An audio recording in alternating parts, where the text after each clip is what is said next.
오늘 주시는 하나님의 말씀은 이사야 58장 6절에서 12절입니다. 내가 기뻐하는 금식은 흉악의 귤박을 풀어주며 멍에의 줄을 끌어주며 압제당하는 자를 자유하게 하며 모든 멍에를 꺾는 것이 아니겠느냐. 또 줄인 자에게 내 양식을 나누어 주며 유리하는 빈민을 지배드리며 헐벗은 자를 보면 입히며 또 내 골육을 피하여 스스로 숨지 아니하는 것이 아니겠느냐. 그리하면 내 빛이 새벽같이 비칠 것이며 내 치유가 급속할 것이며 내 공의가 내 앞에 행하고 여호와의 영광이 내 뒤에 호위하리니 내가 부를 때에는 나 여호와가 응답하겠고 내가 부르짖을 때에는 내가 여기 있다 하리라. 만일 내가 너희 중에서 멍에와 손가락질과 허망한 말을 제하여 버리고 줄인 자에게 내 심정이 동하며 괴로워하는 자의 심정을 만족하게 하면 내 빛이 흑암 중에서 떠올라 내 어둠이 낮과 같이 될 것이며. 우리 11절은 함께 보십니다. 여호와가 너를 항상 인도하여 메마른 곳에서도 내 영혼을 만족하게 하며 내 뼈를 견고하게 하리니 너는 물된 동산 같겠고 물이 끊어지지 아니하는 샘 같을 것이라. 내게서 날 자들이 오래 황폐된 곳들을 다시 세울 것이며 너는 역대에 파괴된 기초를 쌓으리니 너를 일컬어 무너진 데를 보수하는 자라 할 것이며 길을 수축하여 거할 곳이 되게 하는 자라 하리라. 아멘. 영성신학자인 리차드 포스트의 유명한 저서 영적 훈련과 성장이라는 책에 보면 12가지 신앙 훈련을 소개하고 있는데요. 그 첫 번째가 묵상 훈련, 두 번째가 기도 훈련, 세 번째가 금식 훈련입니다. 그래서 신앙의 훈련에서 우리 세 번째로 거론될 정도로 금식은 우리 신앙의 한 부분입니다. 금식을 하는 이유와 목적은 내 삶에서 내 의식 속에서 하나님의 영광을 가릴 일들이 생겨날 때, 그런 욕구나 그런 것들이 일어날 때, 위험성이 있을 때 음식을 먹지 않고 절제함으로 나를 쳐서 하나님께서 온전히 복종시키는 삶, 그런 신앙적인 삶을 금식이라고 합니다. 일반적으로 말하는 우리 건강을 위한 단식이나 내 인생의 이기적인 목적 추구를 달성하려고 하는 그런 음식의 절제는 신앙적인 금식은 아닙니다. 기독교 신앙의 금식은 하나님을 더 잘 섬기고 더 영화롭게 하기 위해서 나의 육체를 쳐서 복종시키고 나의 죄와 교만을 회개하는 신앙 행위를 의미합니다. 이것이 금식의 기본 의미입니다. 금식의 긍정적이고 선한 예가 성경 말씀에 종종 나타납니다.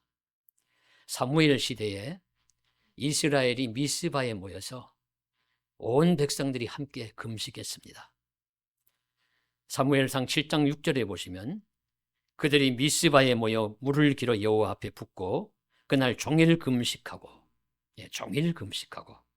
거기에서 이르되 우리가 여호와께 범죄하였나이다 하니라. 함께 모여서 종일 금식하면서 하나님, 우리가 범죄했습니다. 죄를 자복할 때 하나님이 그 기도를 들으시고 응답하여 주심으로 사무엘 시대 이스라엘의 부흥의 역사를 허락하셨습니다. 또한 안타까운 일을 당하고 하나님 앞에 자신의 극한 슬픔을 표현하고 누군가를 애도할 때에 금식하기도 합니다. 사울과 그 아들들이 길보아산에서 전투에서 패배하고 난 다음에 시체가 훼손되고 성벽에 못 박히고 그리고 버려두고 갔을 때 이 소식을 들은 길앗 야베스 사람들이 말씀해 보시면은 밤새도록 달려가서 사울의 시체와 그 아들들의 시체를 가지고 돌아와서 시체를 불사르고 그 뼈를 야베스 에셀나무 아래에 장사하고 모두 7일 동안 금식하였다고 합니다. 사울 왕에게 길앗 야베스 사람들은 받은 바 은혜가 있어요. 그래서 그 은혜를 기억하면서 그 은혜를 갚기 위해서 참 밤을 새워서 달려가서 그 시체를 가져다가 자기 땅에 묻어주고 그리고는 7일 동안 그 사람들이 금식했다. 참으로 의리 있는 행동이고 또 하나님께서 드리는 또 받은 은혜를 기억하는 금식의 행위였습니다. 포로 후기에 에스라가 백성들을 이끌고 예루살렘으로 귀환할 때 아하와 강가에서 금식을 선포합니다. 이유는 아이들과 모든 재물을 가지고 먼 길을 가는데 하나님께서 평탄한 길 주시기를 원합니다. 그렇게 먼 길을 가면서 하나님이 길을 평탄케 해주시기를 소망하는 그런 기도, 금식의 기도를 다 드립니다. 또한 에스더가 바사에 살고 있는 모든 유다인들이 생명을 위기를 맞았을 때 왕 앞에 나아갈 때에 나를 위해서 온 그 수산궁에 살고 있는 모든 유다인들이 3일간 금식하고 나도 금식하고 왕 앞에 나아가리니 그렇게 요청해요. 그래서 금식하면서 온 백성들이 함께 기도하고 왕 앞에 나아가서 그 유다 백성들이 삽니다. 하나님의 은혜로 살아가는 모습을 봅니다. 신약의 사도행전 13장 3절에는 안디옥 교회가 바울과 바나바를 처음 선교사로 파송할 때 온 교회가 모여 금식하고 난 후에 파송했다고 전합니다. 이것은 교회가 하나님께 구별된 모습으로 더 적극적으로 헌신을 다짐하는 금식이기도 합니다. 예수님도 공생애를 시작하시기 전에 광야로 나가서 40일 금식하신 것은 유명한 이야기죠. 이처럼 믿음을 위하여, 선교를 위하여, 나라와 백성을 위하여, 생명 구원을 위하여 금식을 하기도 합니다. 하나님께서 도와주시고 지켜주시기를 바라는 훌륭하고 좋은 의미의 이런 금식들이 이야기가 성경 말씀에 나와 있습니다. 우리도 때로 하나님의 영광과 공동체의 선한 목적을 위해서 함께 금식하며 기도할 수 있기를 간절히 소원합니다. 그런데 이처럼 금식은 긍정적인 면만 있는 것이 아니라 예수님께서 이런 것은 조심해라 이렇게 이제 당부하신 말씀이 우리 산상본 마태복음 6장 16절 말씀에 나오는데요. 이런 말씀입니다. 너희는 금식할 때에 외식하는 자들과 같이 슬픈 기색을 보이지 말라. 그들은 금식하는 것을 사람에게 보이려고 얼굴을 흉하게 하느니라. 내가 진실로 너희에게 이르노니 그들은 자기 상을 이미 받았느니라. 너는 금식할 때 머리에 기름을 바르고 얼굴을 씻으라. 이는 금식하는 자로 사람에게 보이지 않고 오직 은밀한 중에 계신 내 아버지께 보이게 하려 함이라. 은밀한 중에 계시는 아버지께서 갚으시리라. 금식은 사람에게 보이려고 하는 외식적인 행위가 아니다 하는 것을 말씀하시고 있습니다. 예수님 당시 시대의 유대인 바리새인들 서기관들이 사람들에게만 보이려고 금식하는 행위가 많이 있었기 때문에 예수님께서 주신 가르침입니다. 저는 이 말씀을 읽을 때 종종 죄송스러운 마음이 들어요. 어떤 경우냐 하면 저 같은 경우는 지금은 좀 제가 살이 좀 많이 쪘습니다. 그리고 얼굴에 좀 윤택도 예전보다는 많이 납니다. 그런 것 같습니다. 그런데 한 10여 년 전만 해도 제가 이렇게 다니면은 우리 목사님들이 만나면 저를 붙들고 하시는 말씀이 김 목사님 금식 너무 많이 하지 마세요. 그래. 아침에 밥을 잔뜩 먹고 나갔는데도 밥을 안 먹은 사람처럼 몸이 약하고 얼굴에 윤기가 없고 그러니까 그런 말이었습니다. 그래서 제가 일부러 그렇게 한 것은 아니지만 그렇게 보였으니까 죄송한 마음이 들어서 하나님 제 일부러 한 것 아니지 않습니까? 제가 금식은 많이 했어도 금식은 많이 못했습니다. 저는 대학 4년 다니면서 아침을 거의 먹어본 적이 없습니다. 그렇게 하면서 했더니만 그 뒤로는 저는 의식하지 못했는데 제가 상당히 어릴 때 통통한 그런 모습이었는데 젊은 시절 이런 시절에 아주 바짝 마르고 기가 없는 사람으로 살아갔어요. 어떻든지 하나님 앞에 제가 일부러 그런 것은 아니니까 하나님 용서해 주시겠죠 하시는 죄송한 마음을 표한 적도 있습니다. 그러면 오늘은 이사야 선지자를 통해서 주시는 금식의 또 한 모습을 배우기를 원합니다. 오늘 말씀에서 이사야 선지자도 이스라엘 백성에게 하나님이 싫어하시는 금식과 하나님이 기뻐하시는 금식이 어떠한 것인지를 가르쳐 주십니다. 오늘 읽은 말씀의 앞의 내용은 하나님이 싫어하시는 금식에 대한 말씀이에요. 이스라엘 백성이 탄식하면서 하는 말이 우리가 금식하지만 주께서 보지 않으시고 우리가 마음을 괴롭게 하되 주께서 알아주시지 아니하시니 어찌 된 일입니까? 자, 이스라엘 백성이 금식을 해요. 그들이 정해진 날짜 또 절기 이런 시기에 금식을 하는데 그런데 금식의 능력과 금식의 역사가 나타나질 않습니다. 그러니까 좀 이상하고 답답해서 하나님 이게 어찌 된 일입니까? 이렇게 의문을 표하니까 하나님이 대답하시는 겁니다. 뭐라고 대답하시냐면 너희의 금식이 잘못된 점이 있다. 너희의 금식이 잘못된 것이 있다. 그래서 3절 하반절 이하에 보시면 보라 너희가 금식하는 날에 오락을 구하며 온갖 일을 시키는도다. 보라 너희가 금식하면서 논쟁하며 다투며 악한 주먹으로 치는도다. 너희가 오늘 금식하는 것은 너희의 목소리를 상달하게 하려는 것이 아니니라.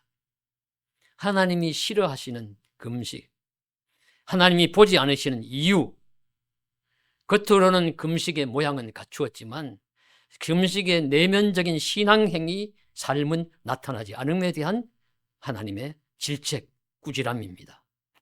금식을 하면은 하나님을 더 많이 생각해야 돼요. 예수의 십자가를 더 많이 깊이 생각해야 돼요.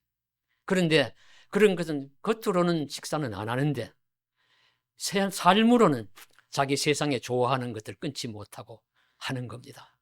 더 그냥 오락을 즐기고 사람들에게 강압해서 자기 이기적인 일을 위해서 일을 시키고 그렇게 할 때에 이 하나님은 너희 금식을 보지 않고 너희 기도를 듣지 않는다. 그렇게 말씀하시는 것입니다. 음식은 절제하지만 삶은 여전히 세상에 좋아하는 것들을 추구하면서 살고 있는 것에 대한 그런 경고입니다. 금식의 날은 지키지만 금식의 정신은 소홀히 하였습니다.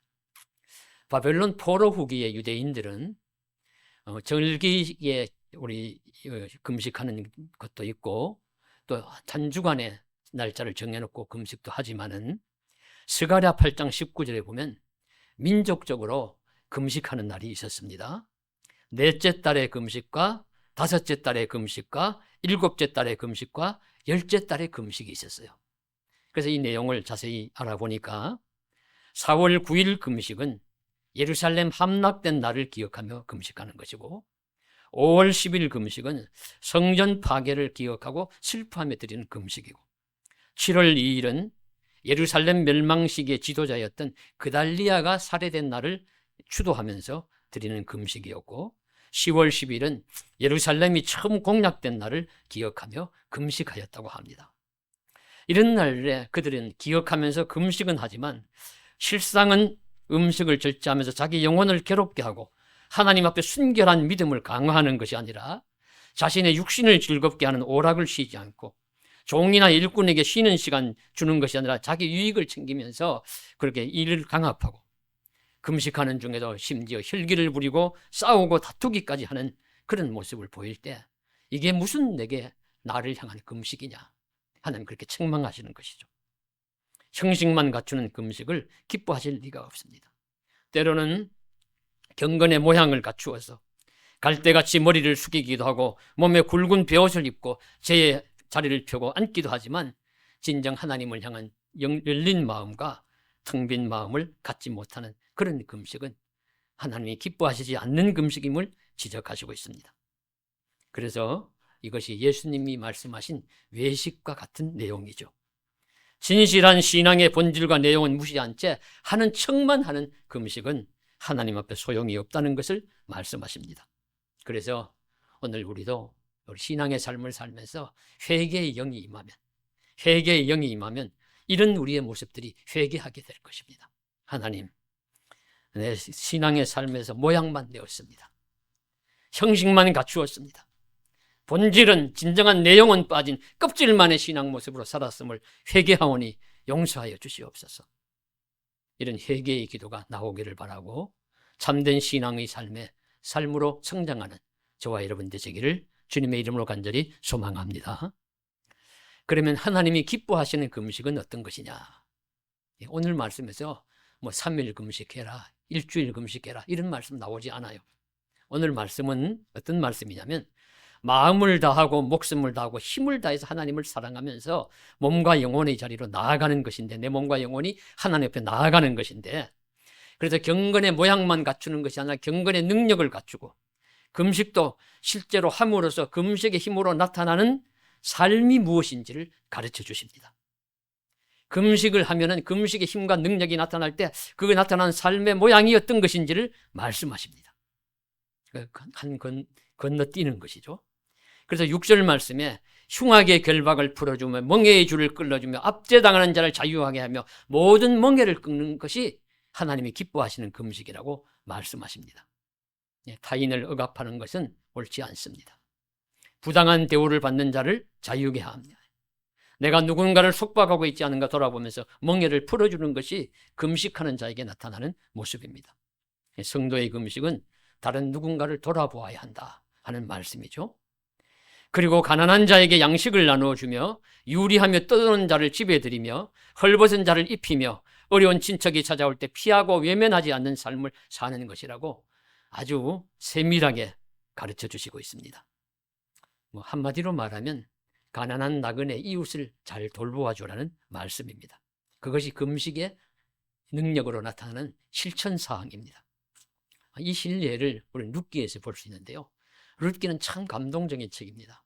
룻이라는 모압 젊은 여인이 혼자 남은 홀로 남은 그 시어머니를 떠나지 않고 끝까지 따라가지요. 어머니 가시는 곳에 나도 가고, 어머니 죽는 곳에 나도 죽어, 어머니 묻히신 곳에 나도 묻히고, 어머니의 하나님이 나의 하나님이 될 것이요. 이렇게 하면서 시어머니를 따라가요. 아무것도 없는 사람, 빈털터리. 그래서 고향 베들레헴으로 돌아갔는데, 돌아가선 이 젊은 이제 과수댁이죠. 룻이. 젊은 여인이 이제 먹고 살기 위해서 다른 집에 농사를 하고 그 하는 곳을 찾아가서 그 이삭 줍기 같은 그런 이제 떨어진 것을 이삭을 주어 가지고 거두어 와서 자기 시어머니와 함께 먹고 살아가려고 할 때 이 보아스가 그 모습을 보아요. 누구냐? 저 모압에서 온 룻이라는 여인입니다. 내 소문 들은 적이 있다. 그가 줍는 곳에 많이 뿌려두고 박하게 하지 말아라. 잘 대접해 주라. 이게 바로 금식의 결과입니다. 보아스가 금식했다는 말과 모습이 나타나지는 않지만은 바로 이 금식하는 삶의 모습을 이제 보여주는 것입니다. 그래서 이 보아스에게 보아스와 같은 사람이 큰 은혜와 복을 받는 것이죠. 그래서 나그네 된 자, 홀로 된 여인, 그리고 이방 여인, 구약 성경에 하나님이 말씀하시는 가장 가난한 자를 대표하는 것이에요. 홀로 된 여인, 나그네, 그리고 고아, 이런 여인 룻과 같은 자를 돌보아 주지 않으면 누구를 돌보아 주겠습니까? 그래서 보아스와 같은 사람이야말로 참된 금식을 하는 사람이었습니다. 이것이 얼마나 의미 있는 말씀인 줄 생각해 보십시오. 내가 음식을 먹지 않고 절제하는 것, 그것으로 끝나는 것이 아니라 내가 음식을 먹지 않고 절제하고 내 것을 소유를 절제하면서 그 남는 그것을 가지고 이웃을 돕는 삶을 사는 것. 이것이 진정한 금식의 모습입니다. 이웃을 돕는 삶이 참된 금식의 하나입니다. 하나님이 기뻐하는 금식은 그래서 이웃을 긍휼히 여기는 삶을 사는 것입니다. 우리도 이웃을 긍휼히 여기고 나를 절제하는 삶을 사는 하나님이 기뻐하시는 금식에 동참할 수 있기를 주님의 이름으로 간절히 소망합니다. 그리고 오늘 말씀은 특별히 금식 많이 하십시오 이렇게 직접 강조하기보다는 금식, 하나님이 기뻐하시는 금식을 하고 난 자들이 받는 복을 말씀하시고 은혜를 말씀하심으로써 우리에게 자연으로 금식하는 신앙적인 삶을 살도록 유도를 하십니다. 그래서 주실 복이 무엇인지를 눈에 확 띌 정도로 강조하면서 말씀하시죠. 그래서 크게 세 가지로 나누어 보았습니다. 그만큼 금식하는 삶을 살라는 말씀인데요. 이런 은혜와 복을 받기를 원하는 것이죠. 첫째로, 내 빛이 새벽같이 비치며 내 치유가 급속하게 일어날 것이라. 아침에 뜨는 햇살 같은 은혜가 임하는 복을 의미합니다. 새벽 아침에 뜨는 햇빛은 사그라들지 않고 점점 더 빛이 나므로 만물을 살아가게 하는 힘으로 작용합니다. 아침 햇빛을 받으며 나무와 풀들은 자라고 꽃을 피우며 열매를 맺습니다. 사람들은 잠자리에서 일어나 일을 하면서 삶의 소망을 갖습니다. 의인의 길은 돋는 햇살 같아서 크게 광명에 이르거니와 하는 잠언서의 말씀처럼 아침 햇빛은 만물을 살아나게 하는 작용을 합니다. 은혜의 빛이 비치는 것입니다. 그래서 치유가 임하고 공의가 행해집니다. 은혜의 빛은 치유하는 힘이 있으며 불의가 물러가고 공의가 나타나는 역사가 임합니다. 하나님이 기뻐하는 금식을 하면 이런 놀라운 은혜와 복을 받는다고 말씀하십니다. 저와 여러분께도 이런 은혜와 복이 임하기를 간절히 소망합니다.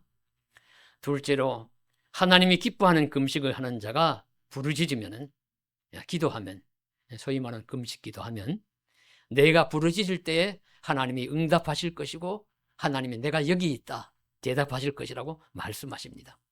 무슨 말씀이냐면 기도의 응답이 확실하다, 신속하다 하는 뜻이죠.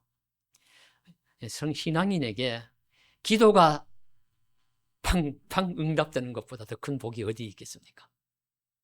가장 큰 복이죠. 대표적인 믿음의 인물, 금식의 인물인 다니엘을 보십시오. 다니엘은 어린 시절에도 금식하는 모습을 보여주었지만 나이가 들기까지 금식하는 사람이었습니다. 그래서 노년에 다니엘서 10장에 보면은 파사의 고레스 왕 3년에 다니엘이 큰 전쟁에 관한 환상과 계시를 깨닫게 됩니다. 큰 전쟁에 관한 것이니 놀랍고 위험한 사건이니까 금식하며 기도하지 않을 수 없어요. 그래서 다니엘이 세일의 동안을 슬퍼하면서 세일에가 차기까지 좋은 떡을 먹지 아니하며 고기와 포도주를 입에 대지 아니하며 기름을 바르지 아니하였다고 말하고 있습니다. 세일에는 37, 21일, 3주간을 의미하죠. 3주 동안 금식했습니다. 노년의 다니엘이 이렇게 금식했다는 이야기가 나오는데 그런 다니엘이기에 하나님이 응답을 팡팡 내려주십니다. 그래서 다니엘서 9장 20절에 보면 이런 말씀이 나옵니다.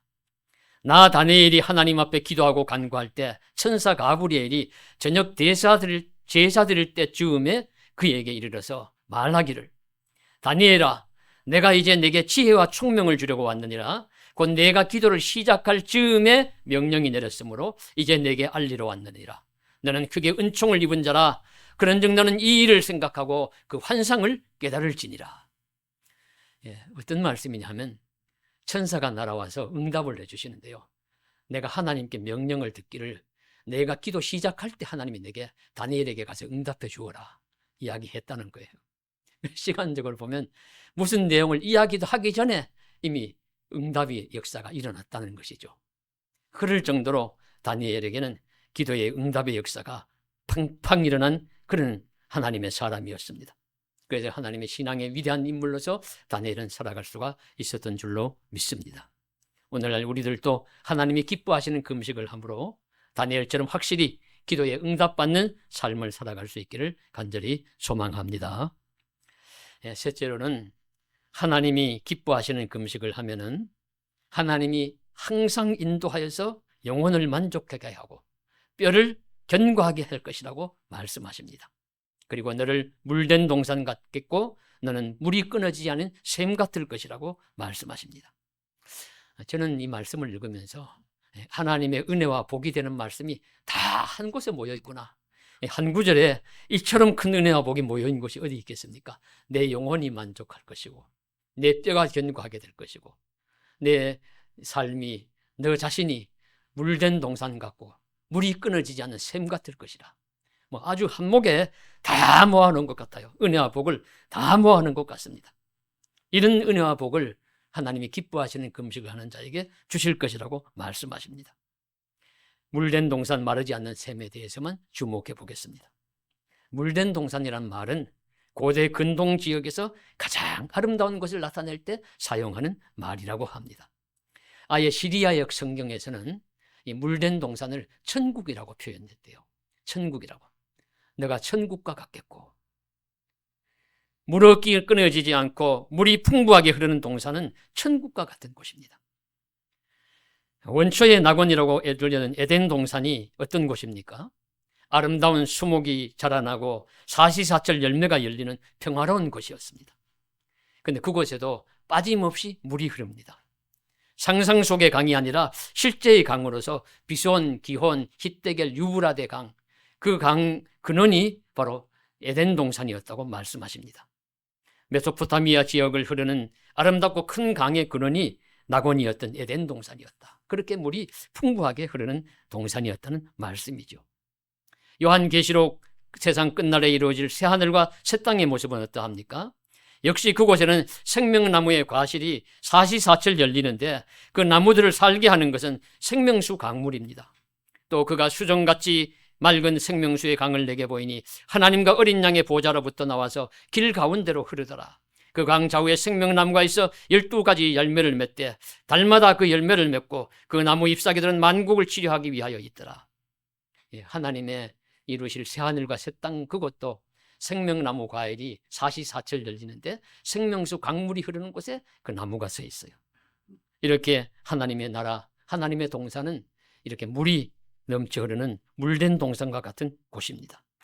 이 천국과 같은 곳에 하나님이 기뻐하시는 삶을 사는 신앙 행위를 하는 금식과 같은 삶을 하는 자에게 주시는 은혜와 복이라 하는 말씀을 저희가 기억하면서 저희에게도 천국과 같은 은혜가 임하기를 간절히 소망합니다. 그리고 이제 물이 끊어지지 않는 샘 같을 것이라, 마르지 않는 샘물과 같을 것이라는 말씀을 하고 있는데요. 물은 생명을 의미하고 물은 그리고 성령을 의미합니다. 니고데모가 예수님 찾아와서 거듭남에 대해서 물었을 때 예수님께서 물즉 성령으로, 물과 성령으로, 물즉입니다. 그러니까 카이라는 말이 물과 성령으로 거듭나지 않으면 하나님 나라를 볼 수 없느니라 말씀하시죠. 물이 성령이라는 말씀이에요. 여기서 말씀하실 때 물은 성령을 의미하기도 하고 생명을 의미합니다. 그래서 이 생명을 주는 근원으로서 성령과 같은 의미로서 물이 하나님의 성도에게 마르지 않을 것이라는 것을 말씀해 주시고 있습니다. 마르다, 끊어지다 라는 원어가 에카제부라는 단어인데 이건 속이다, 거짓말한다는 뜻을 가진 말입니다. 그래서 물은 샘은 있는데 물이 없으면 그건 거짓말하는 샘이에요. 속이는 샘입니다.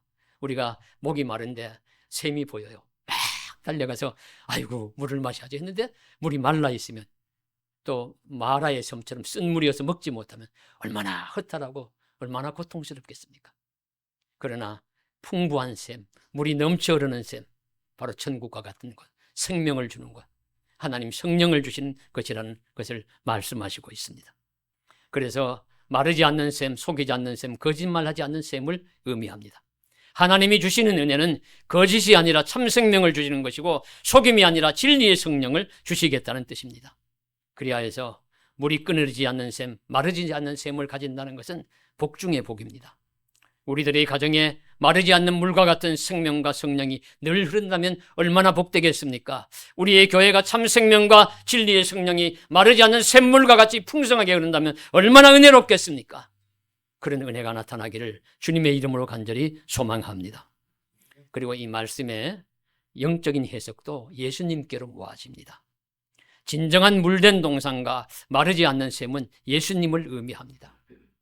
그분의 삶은 새벽빛같이 비칠 것이고 그분의 능력은 세상의 치유로 나타날 것입니다. 예수 그리스도께서 주시는 영생의 물과 성령의 물은 천국과 같은 동산을 허락할 것입니다. 그분이 주시는 샘은 마르지 않는 성령을 흐르게 할 것입니다. 그래서 요한복음 4장에 사마리아 여인, 수가성 여인 만나서 수가성 우물가에서 주님이 주시는 말씀, 내가 사람들이 주는 이 물을, 세상에 있는 이 물을 마시는 자는 다시 목마르겠지만 내가 준 물을 먹는 자는 영원히 목마르지 아니하리라. 생명수 샘물이 될 것이라고, 생명이 될 것이라고, 성령을 주실 것이라고 말씀하시고 있습니다. 그래서 우리는 예수라는 물을 마셔야 돼요. 예수라는 생명수를 마시고 예수님이 주시는 성령의 물을 마셔야 합니다. 이 물을 마신 자마다 영생을 얻을 것입니다. 그분이 허락하시는 동산에서 천국에서 영원히 살아갈 것입니다. 이 진실을 믿고 살면서 우리 하나님이 기뻐하시는 신앙 행위를 함으로 은혜와 복을 받는 저와 여러분 되시기를 주님의 이름으로 간절히 소망합니다. 기도드리겠습니다. 사랑하는 하나님, 하나님이 싫어하시는 금식이 아니라 하나님이 기뻐하시는 신앙의 삶을 살도록 도와주십시오. 흉악의 결박을 풀어주고 줄인 자에게 양식을 나누어주는 긍휼의 삶을 살도록 힘을 주십시오. 그리고 은혜와 복, 치유가 임하고 기도에 응답받고 물된 동산 마르지 않는 샘 같은 역사가 가정과 교회 위에 일어나게 하여 주십시오. 그리하여서 하나님이 주시는 은혜와 복이 넘칠 수 있도록 주님 도와주시옵소서. 예수님 이름으로 간절히 기도드리옵나이다. 아멘.